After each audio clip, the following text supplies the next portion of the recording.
नाशिकमधील लक्ष्मी ज्वेलर्स, सोने व चांदीचे उत्तम ठिकाण।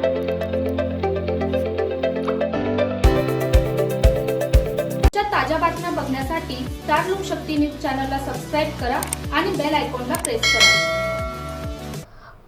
फिटनेस फी, ई चलन लूट, वाहन ब्लॅकलिस्ट व चेकपोस्ट बंदाबाबत ठोस भूमिका घेण्याचा निर्धार दिनांक 25 फेब्रुवारी 2026 रोजी महाराष्ट्र राज्य वाहतूकदार बचाव समितीच्या वतीने राज्यस्तरीय मेळाव्याचे आयोजन करण्यात आले असून या बैठकीसाठी महाराष्ट्रातील सर्व वाहतूकदार संघटनांचे प्रतिनिधी उपस्थित राहणार असल्याची माहिती प्रसिद्धी पत्रकाद्वारे देण्यात आली आहे। आपल्या हक्कांसाठी एकत्र येत वाहतूकदारांच्या विविध प्रलंबित प्रश्नांवर सविस्तर चर्चा करून पुढील दिशा ठरवणे हा या मेळाव्याचा मुख्य उद्देश आहे।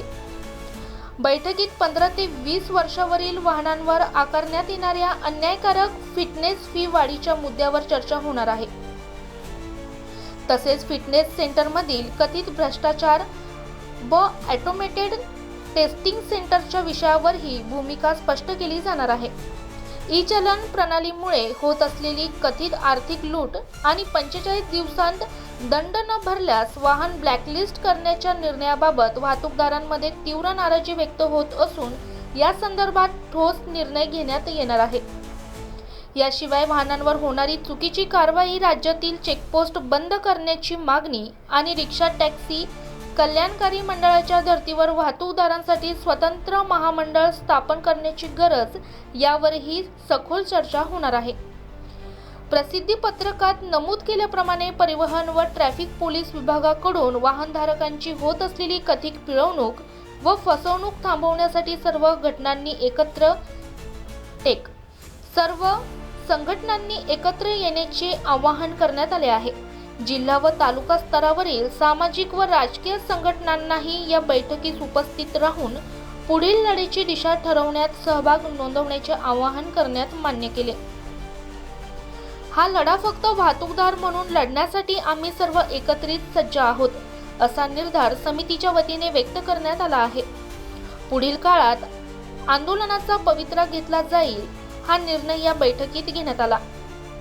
ब्युरो रिपोर्ट, रोहित गायकवाड सह स्टार लोक शक्ती न्यूज, नाशिक।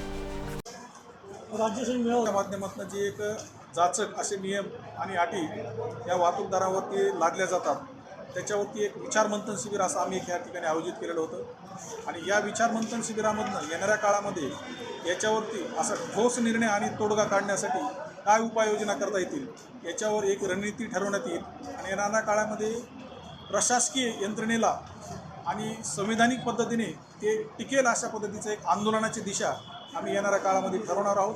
आणि त्या पद्धतीने मुंबईमध्ये असो, नाशिकमध्ये असो, या विभागीय कार्यालयामध्ये कुठल्याही ठिकाणी असो, व्यापक अशा पद्धतीचं एक आमचं आंदोलन आम्ही उभा करण्याचा एक प्रयत्न करत आहोत। आणि त्या आंदोलनामधून शासनाला आमच्यावर होणाऱ्या जाचक, अन्यायकारक अशा निर्बंध अटीबद्दल विचार करण्यासाठी आम्ही प्रवृत्त करणार आहोत।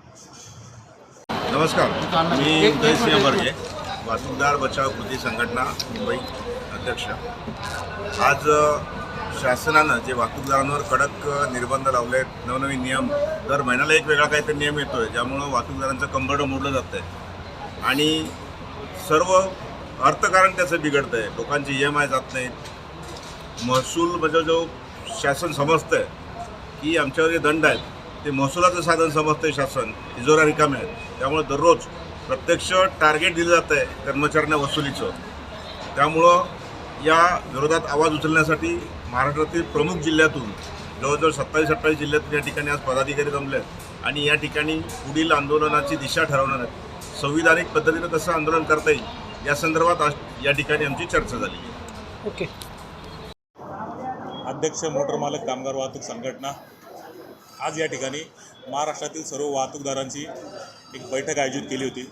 या बैठकीमध्ये जे वाहतूकदारांना येणारे प्रॉब्लेम्स आहे, ऑनलाईन चलन झाले किंवा RTOकडून जे पासिंगच्या नावाने, फिटनेस ATS सेंटरच्या नावाने जी तकलीफ होती, त्या तकलीफमध्ये म्हणजे त्यासाठी आज आम्ही हे सर्व वाहतूकदार एकत्र झालो आहे। मला आपल्याला एकच सांगायचं आहे, शासनाचा हेतू शुद्ध आहे, म्हणजे शासनाचा हेतू चांगला आहे, पण शासनाला बदनाम होण्यासाठी अधिकारी लोक हे त्याचा दुरुपयोग करून त्याचा जनतेमध्ये वेगळा मेसेज जातो आहे.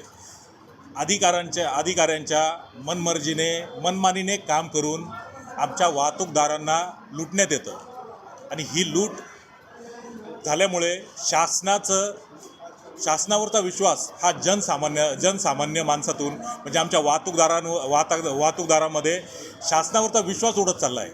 कुठेतरी शासनाने याची दखल घ्यावी आणि अधिकाऱ्यावर वचक ठेवावे. म्हणून आजची पत्रकार परिषद आम्ही सर्व एकत्र आणि सर्वात मेन म्हणजे एक 15 ते 20 वर्ष जुनी गाडी 15 ते 20 वर्ष जुन्या गाडीला जर तुम्ही 10 पट पासिंगसाठी पैसे घेतले तर त्या गाडीमध्ये असा बदल काय होतो? मला गाड्यांचे पेपर क्लिअर ठेवायचे आहेत, पण त्यासाठी आम्ही वाहतूकदार सक्षम पण पाहिजे. आणि आज तुम्ही जर बघितलं नवीन गाडी घेणारे सिंगल मोटर मालक नाही, 15-20 वर्षाची गाडी ज्याची असती तो सिंगल मोटर मालक आहे. सिंगल मोटर मालक हा कसा तरी आपला परिवार चालवण्यासाठी ती धडपड करत असतो. उत्पन्नाचं त्याचं शेवटचं साधन आहे.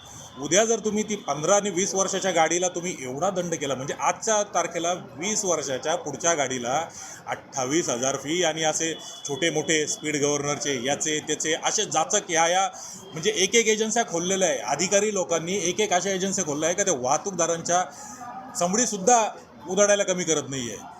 आणि त्या सर्व गोष्टींना पार्टनर हे अधिकारी लोक आहे, ही म्हणजे कर्मचारी लोक आहे. सरकारचं त्याच्यामध्ये इन्व्हॉल्वमेंट आम्हाला तरी तात्पुरतं तरी आत्ता दिसत नाही, पण सरकारने कुठंतरी या गोष्टीवर अंकुश लावायला पाहिजे आणि वाहतूकदारांना एक रिलीफ दिला पाहिजे. आणि जसं रिक्षा टॅक्सी व महामंडळ जसं तुम्ही स्थापन केलं, एक रिक्षा चालकाला तुम्ही एवढी सुविधा दिली. आमच्या वाहनधारकांना आजपर्यंत कोविडमध्ये आमच्या वाहनधारकांमुळेच देश चालला, लोक जगले, म्हणजे प्रत्येकाला अन्न त्याच्या जागेवर तिथे भेटलं अत्यावश्यक सेवेमध्ये, ते आम्ही आमचं कर्तव्य म्हणून केलं.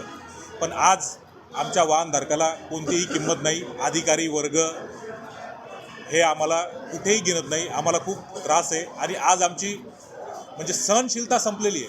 पूर्ण महाराष्ट्रातल्या वाहतूकदारांची सहनशीलता संपलेली आहे. त्यामुळे आम्ही 100% आम्ही चक्का जाम करणार नाही. आम्ही चक्का जाम करायच्या विरोधात आहे. आमचा चक्का जाम करून आम्ही आमचं स्वतःचं नुकसान करून घेणार नाही. हां, पण आम्ही भविष्यात काहीतरी मोठं आंदोलन हे उभं करणार का ज्यामुळे सरकारला आम्ही गुडघ्यावर आणणार आणि सरकारला विचार करायला लावणार. आम्ही